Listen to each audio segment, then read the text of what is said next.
All right, beautiful. Fred Diaz, we are live, man. How are you? Hello, Eddie. How's it going? Doing well down here in Doing good? Dallas, Texas today. Right, yeah, Dallas, Texas. So with my Bronx accent, I'm from New Jersey, obviously. Right, We're a little right. chilly up here. So this is wonderful, Fred. I'm really excited to talk to you because, I came through the ranks as what I love to call a sales athlete, but we speak a lot to the technical skill sets at Checkpoint.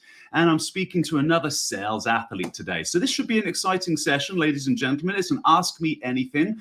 But why don't we frame it, Fred, for a start on what are your current responsibilities at Checkpoint?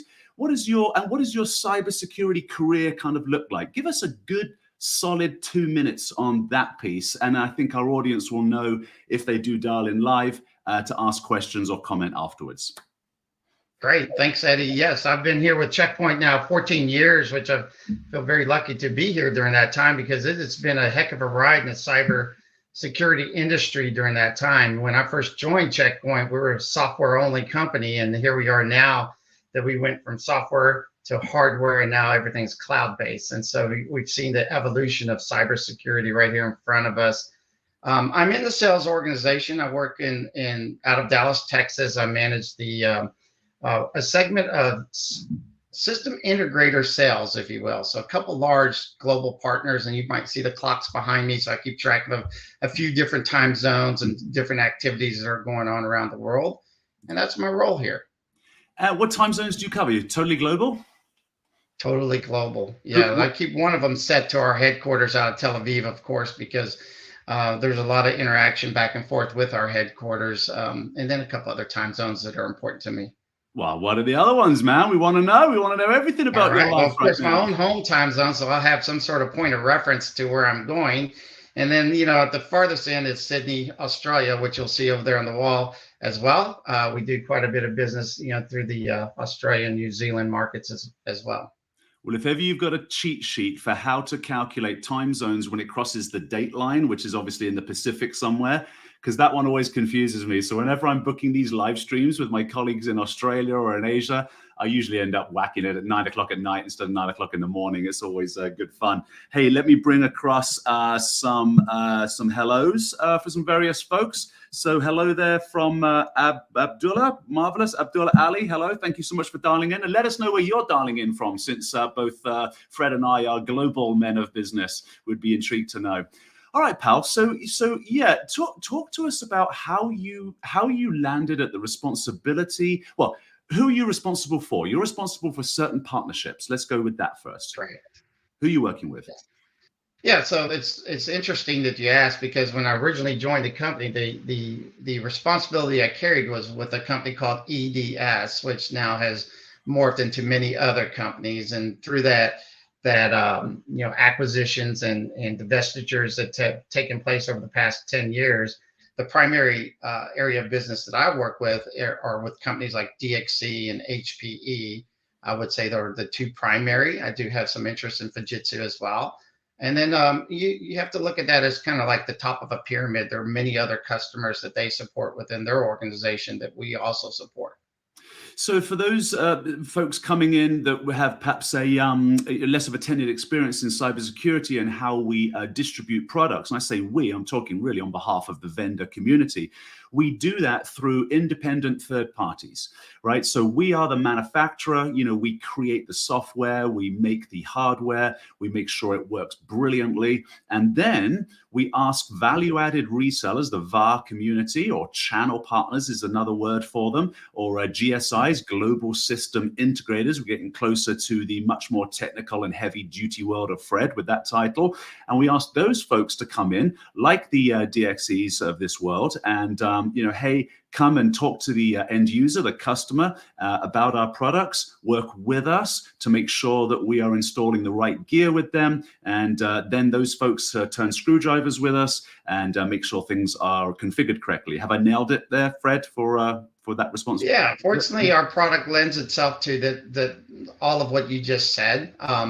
We have a robust management infrastructure that's able to be deployed globally, which opens up all kinds of opportunity for our partners, and that they can manage any of our products and solutions and threat devices, if you will, in the network within, one management system. And so it's a great fit for our partners. It gives them the opportunity to provide, the latest and greatest security services to their clients as well as to themselves. And as you can tell, the cybersecurity business has been incredibly dynamic. It just, continues to be demanding every year, because there are just new threats and new actors that are out every day with new ideas and new ways to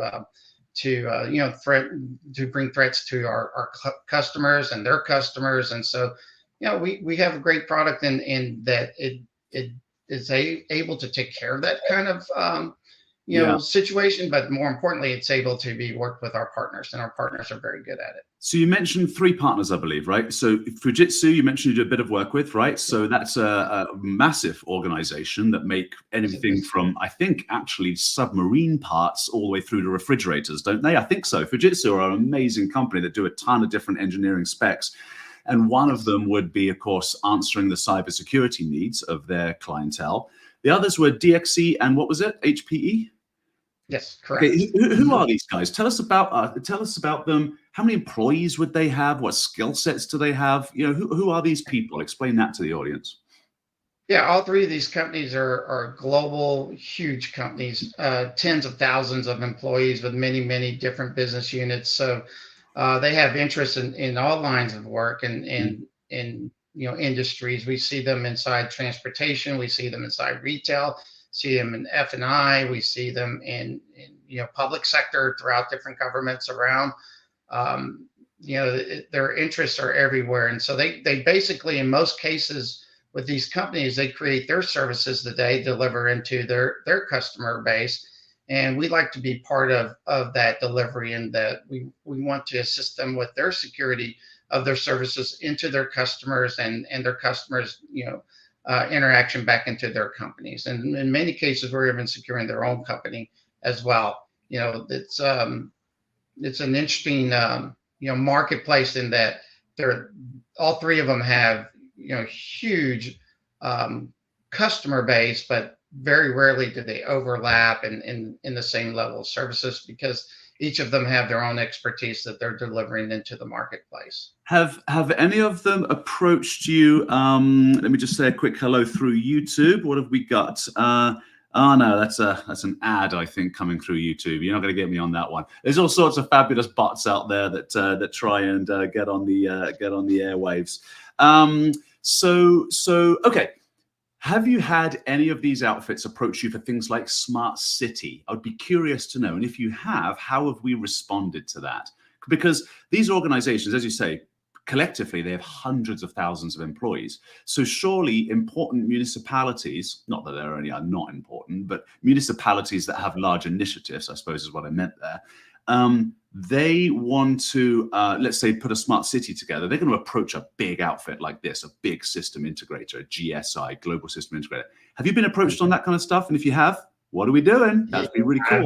I wish I could disclose a lot of that, but some of that stuff, of course, we're held to non-disclosure. Sure. But we do have quite a bit of interest in the public sector with state, local governments throughout the world, as well as federal type governments throughout the world. So in most cases, I will say that it's typically more focused on a solution-driven service that the government agency is subscribing to from the system integrator. And so our security posture is usually typically built around that service that they're delivering and ensuring that it stays, let's just say, airtight, that there aren't, random things getting in and out of their service that they're providing, so that it stays, able to have high levels of data integrity without any vulnerabilities and breaches. And so we've had a wonderful success track record around that. And what's amazing for us is that, we have an award-winning, TAC organization that's worldwide. So even though our partners are providing services to their customers, in many cases, we're even interfacing directly with those customers or through the partner in support of those challenges. And that's, to me, one of our big differentiators at Checkpoint is our TAC services. Excuse me, Eddie. Let me have a quick No drink. worries. Have a sip of water. And while you do that, I'm going to answer a question from the audience here. Thank you very much for asking me, Amir. I'm going to go for it. Ayalin, I think that's the how I'm pronouncing your question. I apologize if I'm butchering it, my friend. And thank you very much for dialing in from Ethiopia. Wow, you're late over there. Yes, that's pretty late for you. So I appreciate the evening work, my friend. So how to purchase? Let's answer that question for this gentleman right now. I will show you how to purchase, my friend, live. So this is my screen that you are looking at in the background.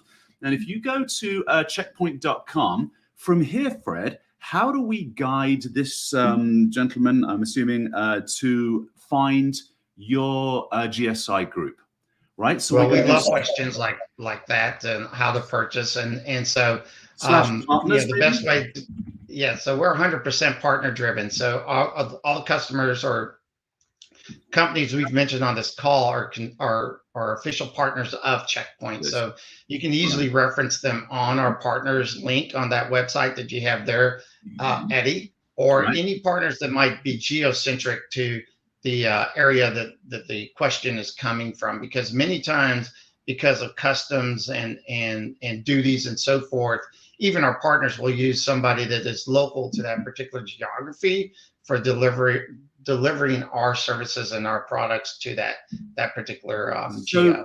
So let's do this live for Amir. I hope I'm pronouncing that correct, Amir. Okay, I've reduced me to like a mini me. I'm a mini Fred right now, right? So I'm going to click on MSSP, right? This is going to find your lot, and then I want to drill into Ethiopia if we can. Am I heading in the right direction? I'm doing this live for the first time. Probably Fred is too, by the way, ladies and gentlemen, because we never use this tool. This is for our customers.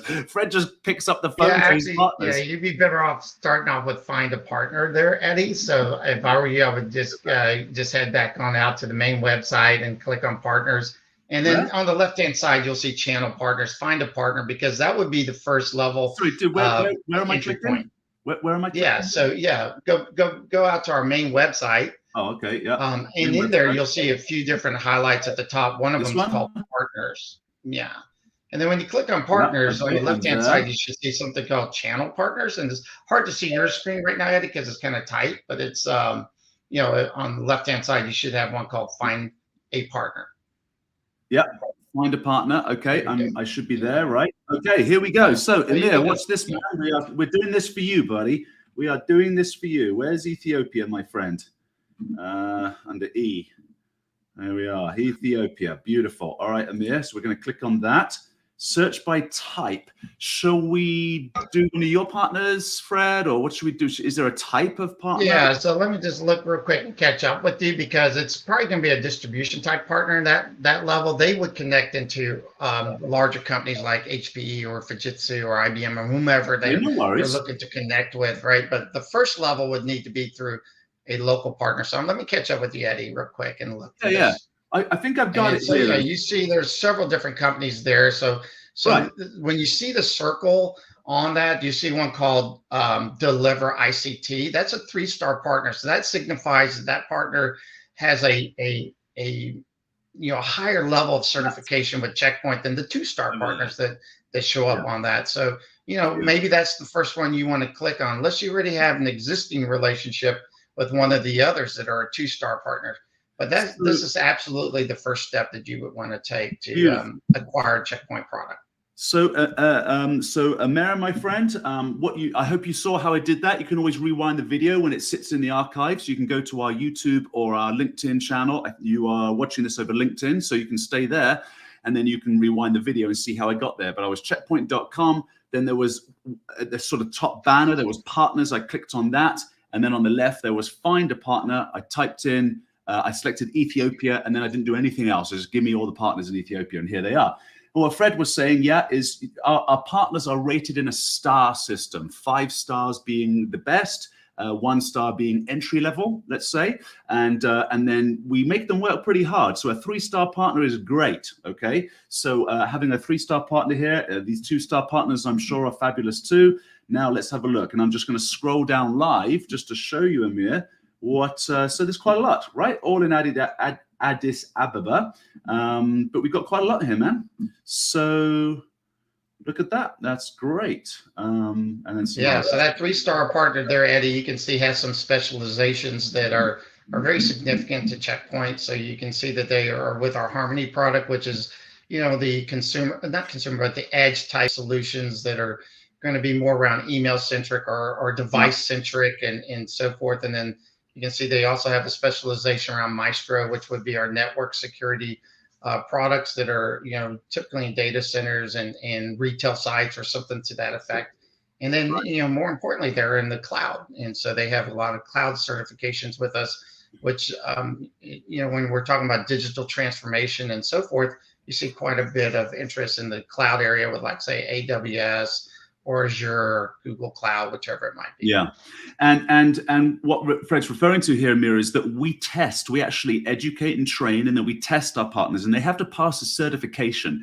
This is not just some stamp of approval, right? Because obviously we want to make sure that these folks integrate our products with excellence, so you have a great Checkpoint experience. So yeah, these are tough tests. There's a phone number right here for this outfit, my man. And also you can click on go to web. So I'm just going to click on this and let's just see who these guys are. I'm really intrigued. This is great. As a Brit in America and as an American hanging in Dallas with Sydney time zones, we are both intrigued to see what's going on in Africa, my friend. So this is their website, free ad for whichever partner this is. Looks like they're doing okay. So there we are. Beautiful. There we are. All right. So that is that piece. All right, back to this. Okay, and I'll just leave our website there and that. Okay, lovely. Let's say hello to a couple of other guests. We got some folks dialing in from Colombia. Wonderful. Heraclito. That's an epic name. That's like Looks a Greek like maybe god. you did away with Antonio on that one there, Eddie. Oh, I would go with Hercules if I was Heraclito. I would go with the Greek god. So that's amazing. Thank you very much for dialing in from Colombia, my friend. That's wonderful. And Amir is asking us another question here. So Amir is asking, does the company have a branch in East Africa? I don't know, but you saw I jumped onto the website there, buddy. So we would imagine that they. Well, have a look, my friend. So you'll find them on there, and we have offices all over. Actually, you said, does the company have branches in Africa? Well, yeah. So we have offices in Kenya. Where else do we have offices? South Africa. Let me answer your question here, buddy. Now I'm going to do that on our website. So what if I do? I've never done this before either. So let me just type in Africa, see what happens, or maybe East Africa. No, you're going to get a lot of stuff if you go to a website on that. Most likely we would go back to where the partners were. That's what I'm going to do, just to help you out there. Amir, one more thing on it. And now, yeah. So, oops, where was it? We found partners last time, didn't we? Let me just X out of that. Where did the partner thing disappear? And if he wants even detailed answers like that, Eddie, that are geo-specific and maybe even product specific, if you click on the Contact Us link on our website, Eddie, they'll come up to a Talk to Sales where you have opportunity to enter your email address, phone number, and then, your specific questions. What are you looking for? What kind of services are you looking for? What kind of solutions are you looking for? What geo are you hoping to or wishing to have service? It'll give you several opportunities like that, and we're quick to respond. That'll route to the right people at Checkpoint, and we'll contact you either directly or through one of our partners. Right, exactly. I think, Amir, that's probably the best way to do it, and otherwise I'll be struggling to find it myself here. But yeah, contact us. I'll put that link on your chat, Eddie. Exactly. We can get the link on the chat. But Amir, definitely ask more questions, my friend. I'd be surprised if we didn't have many more partners in East African countries. I know that we certainly cover Kenya. I know that we have offices in South Africa. We might have offices in Ethiopia. I'm not entirely sure. The last time I looked, which is probably 5 years ago, we were in 88 countries. So by now we've got to be hitting about 100 countries. And, there's got to be a handful in Africa there, my friend. All right, beautiful. Keep asking the questions, though. This is the bit that Fred and I love, right? We are in service to the cyber community in calls like this to answer your questions, because as I've mentioned, this is an Ask Me Anything. All right, beautiful. So getting back, Fred, to the responsibility with these massive outfits and the fact that they likely bring you, and yeah, I understand that you can't talk about the details of, let's say, smart cities and the such like, but I am a little intrigued about the Internet of Things, right? I'm intrigued that companies that you're dealing with, these big outfits that have hundreds of thousands of employees, and they are answering or providing solutions to almost any problem when you've got a company that big. I would just love to have a story, if you can scrub it for anonymity. Sorry to put you on the spot. If you don't have one, don't worry about it. But, you know. Yeah, well, Internet of, as you can imagine, Internet of Things have exponentially increased the demand for security, right? So just for example, the Internet of Things got real for me personally here at my own house when I upgraded my alarm system.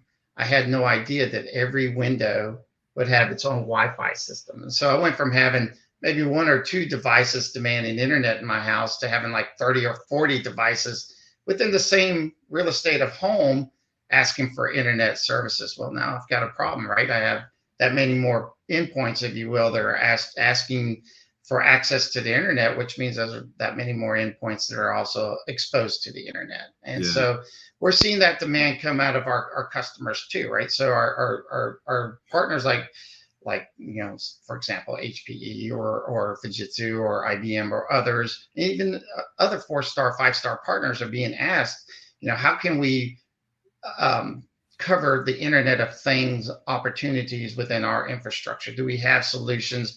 Do we have the ability to have a small footprint and be able to monitor and provide security into each little Internet of Things, IoT? And so, and the answer is yes. You know, again, it goes back into what Checkpoint's, you know, foundation with our management system has given the opportunity for us to increase the coverage that we provide on all kinds of different endpoints. And the Internet of Things is yet just one more endpoint that's very thin and requires a very small footprint for it to be applicable, but yet it's very much available at Checkpoint and very much a solution that we provide at Checkpoint. So yes, we're seeing an increase there, Eddie, a lot of interest in that area, and we're doing a lot of studies and/or case studies and proof of concepts, if you will, and things of that nature in that space. So yes. So an interesting bit of feedback from Amir here. I'm not. I'd like you to actually put more detail, Amir, on what you're saying there. But this is interesting. You're saying in Ethiopia, around 15 banks use it, which is probably the majority of them. That's a lot of banks for one country. Well, it depends. Yeah, there could be. I forget what they call the smaller ones over here that I'm not as used to. But 15 banks use the solution, and I assure to others the solution is amazing and user friendly. Amir, are you a Checkpoint person, or are you a partner, or you're an integrator? You're somebody that knows Checkpoint. Then you've obviously already installed our gear. So thank you for giving us a little shout out. I'll palm you a Starbucks for that later. But thank you for giving us a shout out on that. I'd like you to add a little bit more detail, because especially when it's the banking industry, what exactly are you referring to as the solution that is amazing and user friendly? Okay, yes. So this is the bit that we Checkpoint folks get a little bit proud, right? I think from the very beginning, our CEO and founder of the company, Gil Schwer, just nailed it, because the point-and-click GUI, if security isn't simple, it isn't followed. Now, don't mistake simple for easy, right? It's got to be simple for people to follow. You know, line command made too many errors in the early days. Most vendors seem to have followed Checkpoint's example, and they're nice and point and clicky these days. But the cat's meow, I like to say, of Checkpoint has always been, and it's bizarre to me how our competitors have never been able to keep up, has always been the ease of use. Because again, if security is complex, it doesn't get followed. A great example in the world for consumer cybersecurity, it's not something we touch really, is passwords. You know, passwords, alphanumeric with a symbol and an uppercase and a lowercase and at least 8 letters. Too complicated for human brains. Too complicated. So what did everybody do in the early days? Put sticky notes, or they use the same password everywhere. And so now we're going to put a system in place to block people from using the same password everywhere. Oh, I understand that, but you are making the problem more complicated by doing this. I understand that this needs to be the added layer of security, but now you're trying to make people memorize all this. So then people get a password locker, like I do. And now you've got all passwords stored in one place, and now the threat actor just needs to hack that one place. So we created a problem. Whereas an elegant solution, this is what I refer to as our point-and-click GUI, the way that we lay out our dashboards, they're very elegant. I mean, Gil, really, he always said, actually, his second career, if he wasn't going to be a software architect, would be an architect, because ultimately that's what he's doing, right? He's building something elegant, right? Something beautiful, so that people can not just enjoy the experience, but certainly people can live in that experience. And so a more elegant solution to the password problem of, hey, let's ask a bunch of PhDs to make the most secure thing possible using a QWERTY keyboard. Oh, I know, alphanumeric, blah, blah, blah. Well, passphrases, which have been proved to be more secure than passwords, because a passphrase could have like 20 letters in it. But this is Eddie's password, which will always be secure, is maybe 50 letters, right? 50 letters. You want to try and brute force that? It will take you 100,000 years of personnel hours to do that. It's really difficult. It's the same as an alphanumeric 8-digit number. So why didn't we just do that? Right? It's just as secure. Actually, some university studies are showing it's more secure, and people can remember this is Eddie Doyle's password, which will always be secure. Because I can remember a phrase, because that's how the human brain works. So we at Checkpoint, this is the prideful piece. And thank you, Amir. I'll give you a little shout out for giving us a little shout out for saying that, the solution is amazing and user friendly. Right. We love to focus on that piece. All right, so Fred, we're having a great dialogue with certainly one person in Africa, and a few people coming up to say hello to us. Just there's a few more listening, and I know there are, because our colleagues afterwards, they always go. Yeah, I'd just like to kind of echo what you're saying though within the Checkpoint family, and so one of the things that we try to do to keep that solution the highest level simple to explain to our client base and to our partners and so forth is that, we've talked about it a couple of times. We call it Infinity Vision. Legacy, it was Provider One. And so it was our management system that has been, the foundation to all of our solution through the years, tried and true. And it's a wonderful foundation. I think it's a big differentiator for Checkpoint. And I think that's a major reason why our customers are our customers. And then, Eddie, what you were just saying, regarding simplicity, we've kind of broken all of our products. So we have over 80 products are solutions that we provide the marketplace. We put it in 3 categories. One is the network. So we call that category Quantum. That's where we put all of our network security. And then, everything that we're doing in the cloud, we just call it quite simply Cloud Guard. That's where we put in all of our cloud-based solutions. And then, for the users and in the endpoints and email and collaboration security, we put that in a category or product title called Harmony. And so, it's just really three categories of products. And within it, of course, there are many product solutions that we offer within it. But it all is architected into, one management system, and which we call Infinity Vision. So, that just feeds right into what you just said, Eddie. And shout out to one of our colleagues, Albert Dong. So Albert joined our team quite a few years ago now and turned our website, checkpoint.com, into the incredible thing that it is today. So as you were rattling all that off from the top of your head, my friend, well done, I was showing on a screen here. So for the audience members watching this live or in the archive, again, shout out to Albert, because this website is slick now. We've got a great little bot right here. We've got all of the various recommendations and stuff. But the 3 categories that you just mentioned, you'll see that they're underpinned by something that's also clickable, right? Which is right here, called Infinity Vision, right? So Fred just mentioned that to you. So Quantum is network, cloud is cloud, Harmony is users and access, underpinned by this Infinity Vision. And if I click right here, it'll take us to that Infinity Vision unified management, right? And then right here, the first thing you can do, ladies and gentlemen, is if you click this security checkup right there. So there's lots to see on this site, how we achieve this, right? How we achieve the infinity vision, how we wrap those three essential pillars together into our threat cloud, and why that threat cloud is so important for you. Size matters when it comes to threat cloud. But back up here, security checkup. You click on this. What it'll do is it should take you to a place where you can book through our sales and engineering teams. There we are right there. A free, I call it a light assessment for your cyber. So it's a free light assessment. There's that bot.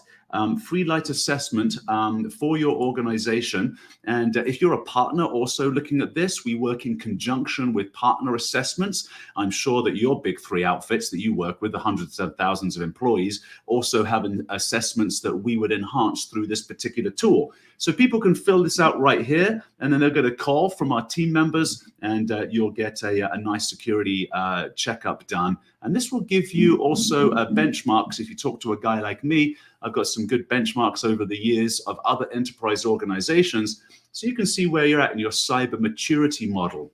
You know, not just the technology, but the actual culture of your organization with cybersecurity, right? You know, what do the executive think about cybersecurity? How do they understand the importance of this? And how do we train and test and measure the maturity of those executive and everybody else throughout the organization so that they don't become the weakest link? Because look, as a cyber vendor, we can give you as much security as you need. We can, in fact, lock you in a very strong box. The problem with that, of course, is people are locked in a box. So really, it is about culture, and it's about working with, you know, the CEO and the organization so that you can allow flexibility of people to operate and work. I've seen some BISO roles lately, actually, Fred, that are responsible for this, a business information security officer. That was the first last year. One of our former employees is over at a healthcare system in the US here as a BISO, right? Business Information Security Officer. And that's a person that, and I love that we've got this title now out there for us cyber people, because that's a responsibility where what she does is basically looks at what are the business risks if we get downtime based on this very essential piece of security that we're going to clamp down this department on. So as an example, you could be at an aviation company that has top secret documentation for things like F-18 fighter planes, right? So that you want to keep under real heavy lock and key. So a BISO would provide the CFO, COO, and CEO with an articulate response to the question, if we lock down this tight, right, this is how safe we'll be, and these are the risks if there are any gaps in the lockdown. And when I say gaps, what I mean is people do need access. So it's not an accidental gap. We need to punch holes in the boxes that we put around essential data, like let's say F-18, you know, fighter pilot data. And we need to make sure that every time we punch a hole so that somebody can do work within this, let's say, intellectual property bucket for planes, that there's always going to be a risk. And the BISO is somebody that should be able to articulate, here's what that risk would be, and here's how we'd mitigate that risk. And here's a little tip for you.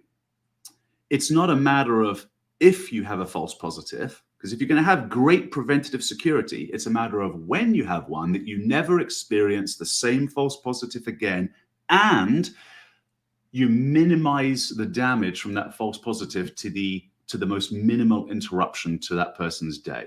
That's the secret. This is what we're trying to work out. Not, well, we're just going to open the door, let everything in, and then sort through the rubble to see if there's anything dangerous and dirty in there, and then try and mitigate the risk. Why don't you just do that on the outside? At any rate, that's part of our philosophy that we always love to talk about. How are we doing for time? So we've got a few more minutes, you know, not long. I think we'll wrap up fairly soon. So if there's any other questions from the audience, this is the bit that we love. Fred, why don't we do this? Where can people find you on LinkedIn? What do they need to type in to find your name in case there's anybody out there that would like something? I'm there on LinkedIn, Eddie. I do participate in LinkedIn, and I am very searchable. So it's Fred Diaz. That's F-R-E-D D-I-A-Z, Diaz. Here in Dallas, Checkpoint. You'll see that I've been with Checkpoint for quite a while. Came in from the telecom industry before that. And so, so I should be searchable. Also, I put on the your personal chat here, Eddie, the threat map link. If you want to share that with the audience, I think that's always a interesting site that we have at Checkpoint that we keep up and running 24/7. It's interesting to look at if you're in the security business to kind of see what's going on in the landscape. Again, what Eddie was talking about earlier with our threat cloud. If you can imagine how many firewall, gateway, and security gateways that we have deployed worldwide, we use that intelligence to create this high level map of what's happening around the world. Where are some of the threats going from point A to point B, and even break it down to some of the industry categories and so forth. So that's kind of a fun site to check out if you're new to Checkpoint and take a look at it. Absolutely, there it is. So this is live, right, ladies and gentlemen? Get rid of that silly thing there. This is live, and so it shows threats that are being launched right now and defended against across the planet. That's what Fred was referring to, and you can go to threatmap.checkpoint.com for a little bit of fun there. Fred, thank you so much. I think that was a great dialogue. Ladies and gentlemen, every single Monday at 12 noon Eastern is Ask Me Anything with Checkpoint. Various different guests. I was tickled to bits to get Fred on today. I want to get more sales colleagues and marketing colleagues on in the future. We have massive and strong engineering skill sets that you will also hear from, most likely. Also, I am covering a couple of other different things. We have a security report that we love to show folks, and so it's called The Report. And if you go to go.checkpoint.com/security-report, there it is. And what this basically shows you is a summary of last year's challenges, timeline of 2021 major events. You can see right here. And then we've got some predictions for what's going to happen this year. This is a great report. You can download it into PDF, discussing that on Thursdays. Haven't got a solid time yet. I keep moving the needle on that, so I'll try to get a much more solid time so people can book it into their calendars. Aside from that, definitely every Monday, Ask Me Anything, 12 noon. Fred Diaz, man, this was really cool. I really appreciate it. Bravo, Eddie. Wonderful, ladies and gentlemen. Fred, you stay right there. Ladies and gentlemen, thank you so much for